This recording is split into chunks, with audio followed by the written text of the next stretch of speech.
Ильдар Шамильевич, здравствуйте. Добрый день. Ровно неделя прошла со дня трагедии в Подмосковье, и за это время резко возросло количество призывов к экстремистской деятельности. Так называемые вербовщики, они начали писать российским подросткам, школьникам. Они предлагают им пойти на преступление за несколько сотен тысяч рублей. И в случае отказа даже начинают угрожать ребенку и его семье. И вот сегодня хочется понять важный алгоритм действий. Что нужно делать родителям, если их ребенок получил такое СМС? Ребенка, который полностью в контакте с родителями, у которого есть доверительные отношения, у которого есть поддержка, такие атаки не страшны. Но в любом случае всех надо информировать, потому что могут просто обмануть.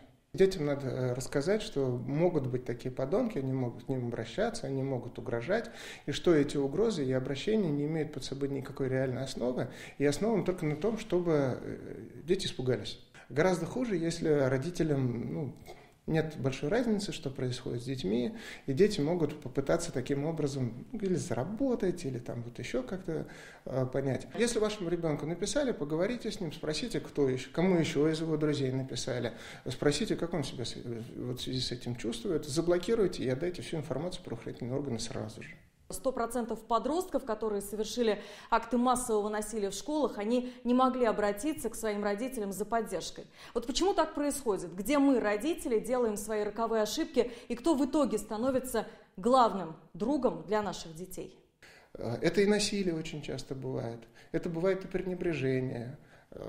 Бывает так, что родители даже стараются что-то делать, но у них просто не хватает психологической компетентности, когда ребенок, например, с какими-то особенностями. И какая бы ни была причина, это все в ребенке накапливается. Накапливается, и он делает глубокий вывод о том, что окружение к нему враждебно, о том, что он сам плохой, он не заслуживает любви.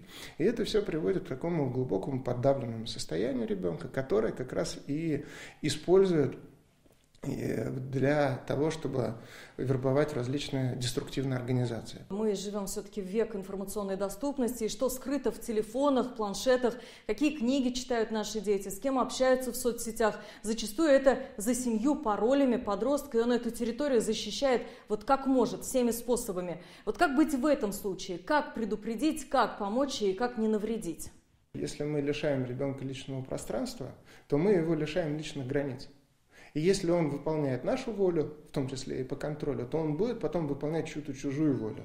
Другое дело, что такие ситуации не возникают одномоментно. И вот это период, 2-3 месяца, когда нужно быть просто внимательным к тому, что ребенок говорит. Но для этого его надо слушать, для этого надо оторваться от своего телефона и просто посмотреть на ребенка, чтобы это был взгляд глаза в глаза, и ты почувствовал и проанализировал, что он говорит, и почему он это говорит. Я вас благодарю за беседу, уверена, что ваши советы обязательно помогут и родителям, и подросткам. Спасибо большое, буду надеяться. До свидания. До свидания.